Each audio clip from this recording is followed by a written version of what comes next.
NCERT class 10 Hindi क्षितिज में हम लोग अपना दूसरा अध्याय देख रहे थे। राम लक्ष्मण परशुराम संवाद हमने ब्रीफ में इसे देख लिया था। अब हम कक्षा 3 में एक बार एनसीईआरटी के पीछे के क्वेश्चंस देख लेते हैं। परशुराम के क्रोध करने पर लक्ष्मण ने धनुष के टूट जाने के लिए कौन कौन से तर्क दिए। तो जब परशुराम को पता चला कि शिव धनुष टूट चुका है तब वो उस सभा में गए और वहाँ पर फिर संवाद हुआ लक्ष्मण और परशुराम के बीच में। तो वही क्वेश्चन पूछा गया है कि परशुराम के क्रोध करने पर लक्ष्मण ने धनुष के टूट जाने के लिए कौन कौन से तर्क दिए। परशुराम के क्रोध करने पर लक्ष्मण ने धनुष के टूट जाने के लिए निम्न तर्क दिए। पहला, उन्होंने कहा कि बचपन में उन्होंने बहुत से धनुष तोड़े हैं, तो इस धनुष में ऐसी क्या विशेषता है। तो सबसे पहले उन्होंने ये पूछा कि बचपन में हमने बहुत सारे धनुष तोड़े हैं, तो इस धनुष में ऐसी क्या विशेषता है। यह धनुष तो बहुत पुराना था, श्री राम के हाथ लगाने से ही टूट गया, इसमें श्री राम को कोई दोष नहीं। तो वो कहते हैं कि ये धनुष पुराना था इसलिए श्री राम के हाथ लगाने से ही टूट गया, तो इसमें श्री राम का कोई दोष नहीं है। इस धनुष के टूट जाने से क्या लाभ या क्या हानि। वो कहते हैं कि इस धनुष के टूट जाने से क्या लाभ और क्या हानि है, ये तो एक पुराना धनुष है। अगला प्रश्न है, परशुराम के क्रोध करने पर राम और लक्ष्मण की जो प्रतिक्रियाएं हुई उनके आधार पर दोनों के स्वभाव में विशेषताएं अपने शब्दों में लिखिए। तो हमने देखा कि जब मुनि परशुराम आए सभा में तो राम ने वहां जाकर उनसे विनती पूर्वक कहा कि आपकी क्या आज्ञा है, इस धनुष को जिसने तोड़ा होगा वो आपका कोई एक दास ही होगा। लेकिन जब लक्ष्मण ने संवाद शुरू किया तब उन्होंने कई सारे व्यंग और कई सारे व्यंग दिए, व्यंग भरी बातें की, जिससे परशुराम का क्रोध बढ़ता गया। तो यहाँ पर हम लोग प्रतिक्रियाओं के अनुसार विशेषताएं बता सकते हैं कि परशुराम के क्रोध करने पर राम और लक्ष्मण की प्रतिक्रियाओं में अंतर था। तो पहले कुछ क्वेश्चन से आंसर ले लिए। राम परशुराम के निकट जाकर विनयपूर्वक कहते हैं, इससे उनके विनयपूर्ण और कोमल स्वभाव का पता चलता है। परंतु लक्ष्मण ने परशुराम से व्यंग्यपूर्ण बात की, इससे उनके उग्र, निडर, साहसी एवं विरोधी स्वभाव का पता चलता है। आप अपने शब्दों में इसको लिख सकते हैं। अगला प्रश्न है कि लक्ष्मण और परशुराम के संवाद का जो अंश आपको सबसे अच्छा लगा उसे अपने शब्दों में संवाद शैली में लिखिए। हमें इस पाठ में 3 चौपाई पढ़नी है और उनमें जो संवाद हुआ है उसमें से कोई भी एक अंश को आप लिख सकते हैं। तो यहाँ मैंने ये नहीं लिखा है, उत्तर आप अपने अनुसार उसको संवाद के रूप में कि मुनि परशुराम ने क्या कहा, फिर लक्ष्मण ने क्या उसका प्रत्युत्तर दिया। ठीक है, तो ऐसे करके आप इसको परशुराम और लक्ष्मण के संवाद को लिख सकते हैं। चौथा प्रश्न है, परशुराम ने अपने विषय में सभा में क्या क्या कहा, निम्न पद्यांश के आधार पर लिखिए। बाल ब्रह्मचारी अति कोही, विश्व विदित क्षत्रिय कुल द्रोही। भुजबल भूमि भूप बिनु किन्ही, विपुल बार मही देवन दीन्ही। सहस बाहुभुज छेद निहारा, परसु बिलोकु महीप कुमार। है ना। तो ये जैसे अवधि भाषा है तो आप इसको एक बार रीडिंग भी कर सकते हैं, है ना। 2-3 बार रीडिंग करिएगा और फिर आप इसके अर्थ समझ सकते हैं। तो आपको बताना है कि परशुराम ने अपने विषय में क्या कहा था, आप इसकी मदद ले सकते हैं।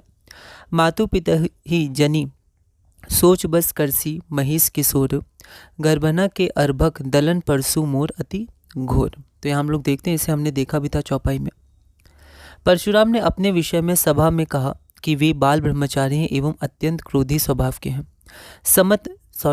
समस्त विश्व में वे क्षत्रिय कुल द्रोही के रूप में विख्यात हैं।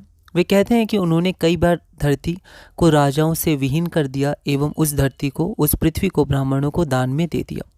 वे अपने परशु की तरफ देखकर कहते हैं कि उन्होंने इसी परशु से सहस्र बाहु को काट दिया था। आगे वो लक्ष्मण से कहते हैं, हे राजकुमार या बालक, है ना, आप देख सकते हैं, तुम अपने माता पिता को चिंता में मत डालो। मेरा यह परशु बहुत भयंकर है, यह गर्भ में स्थित बच्चे को भी कुचल सकता है। अगला हम लोग देखते हैं, लक्ष्मण ने वीर योद्धा की क्या क्या विशेषताएं बताई। तो ये जो विशेषताएं हैं जो लक्ष्मण ने बताई थी वो आगे की चौपाई में है ना।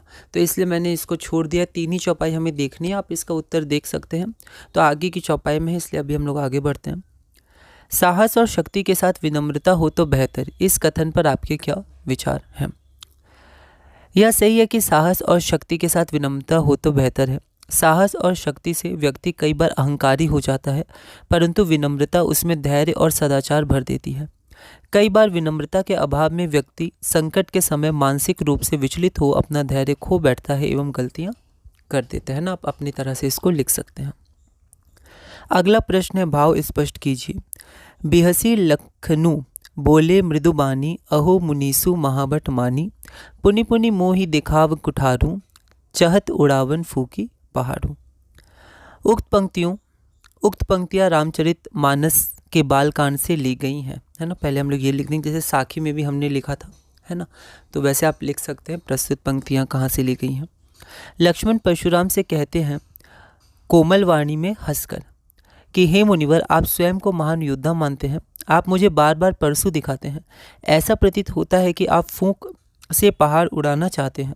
इसके द्वारा लक्ष्मण परशुराम के अभिमान का उपहास कर रहे हैं, अर्थात वे कहते हैं कि वे परशुराम के परशु से नहीं डरते। तो भाव क्या है? यही भाव है कि वो परशुराम के परशु से नहीं डरते हैं और कहते हैं कि आप जो बार बार मुझे परशु दिखा रहे हैं, ऐसा लगता है कि आप अपनी फूंक से पहाड़ को उड़ाना चाहते हैं। तो वो ये भाव है, क्योंकि भाव स्पष्ट करने बोला गया, तो यहाँ पर आप मीनिंग भी लिख सकते हैं, फिर भाव भी स्पष्ट कर दीजिएगा। अगला है यहाँ कुम्हड़ बतियाँ को नाही, जे तर्जनी देखी मर जाही, देखी कुठारू सरासन बाना, मैं कछु कहा सहित अभी माना। देखते हैं हम लोग। प्रस्तुत पंक्तियाँ तुलसीदास द्वारा रचित रामचरित मानस से ली गई हैं। उक्त पंक्तियों में लक्ष्मण कहते हैं कि यहाँ कोई भी कुम्हड़ बतियाँ अर्थात निर्बल व्यक्ति नहीं जो आपकी तर्जनी उंगली देखकर डर जाएगा। वे कहते हैं कि उन्होंने परशुराम के परशु, धनुष और बाण देखकर ही, अर्थात वे उनसे डरते नहीं, इसी कारण वो अभिमान सहित उनसे कह रहे हैं। मतलब इसका अर्थ यह है कि वो उनसे अभिमान सहित कह रहे हैं, वो कहना चाहते हैं कि वो डरते नहीं उनके धनुष, बाण या परशु से, है ना। इन पंक्तियों के द्वारा लक्ष्मण परशुराम से कहना चाहते हैं कि वे उनसे डरते नहीं हैं। तो ये भाव है उनका। तो एक बार आप इसको अपनी तरह से मॉडिफाई करके लिख सकते हैं। ठीक है, आगे बढ़ते हैं हम लोग। पाठ के आधार पर तुलसी के भाषा सौंदर्य पर 10 पंक्तियाँ लिखे। तो यहाँ पर मैंने 10 पंक्तियाँ लिखी हैं, आप इसको अपने अनुसार लिख सकते हैं। तुलसीदास द्वारा रचित रामचरितमानस अवधी भाषा में लिखी गई है। यह काव्यांश रामचरितमानस के बालकांड से लिया गया है। इसमें अवधी भाषा का शुद्ध उपयोग देखने को मिलता है। इसका मुख्य छंद चौपाई में है एवं बीच बीच में दोहे आदि छंद का भी प्रयोग किया गया है। तो एनसीईआरटी में इसके पहले जो एक मतलब जब पहला चौपाई शुरू हुई थी उसके पहले लिखा हुआ एनसीईआरटी में कुछ, तो वहाँ से भी आप पंक्तियाँ ले सकते हैं। इसमें अलंकार का भी सुंदर प्रयोग किया गया है। अलंकार के प्रयोग से भाषा और भी सुंदर और संगीतात्मक बन गई है। इस काव्यांश में व्यंग का सुंदर संयोग किया गया है। अलंकारों में अनुप्रास, रूपक, उत्प्रेक्षा आदि का प्रयोग किया गया है। इस काव्य की भाषा सरल एवं सहज है।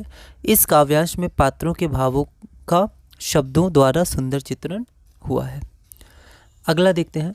इस पूरे प्रसंग में व्यंग का अनूठा सौंदर्य है, उदाहरण के साथ स्पष्ट कीजिए। तो देखते हैं।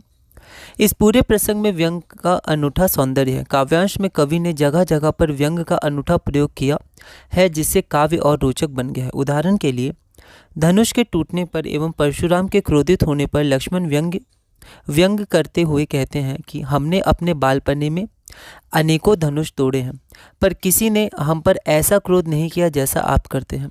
जब परशुराम ने लक्ष्मण को अपने विषय में बताया, तब लक्ष्मण ने कहा कि हे मुनिवर, आप अपने आप को महान योद्धा मानते हैं, आप फूंक से पहाड़ उड़ाना चाहते हैं, परंतु यहाँ कोई भी निर्बल व्यक्ति नहीं है जो आपकी तर्जनी उंगली से डर जाएगा। तो ये 2 व्यंग हैं, आप और भी लिख सकते हैं। 2 उदाहरण यहाँ मैंने दिए हैं। अगला प्रश्न है, निम्नलिखित पंक्तियों में प्रयुक्त अलंकार पहचान कर लिखिए। तो अलंकार कौन सा प्रयोग हुआ है? पहला है बालको बोली बधौ नहीं तोही, और दूसरा है कोटि कुलिस सम बचनु तुम्हारा।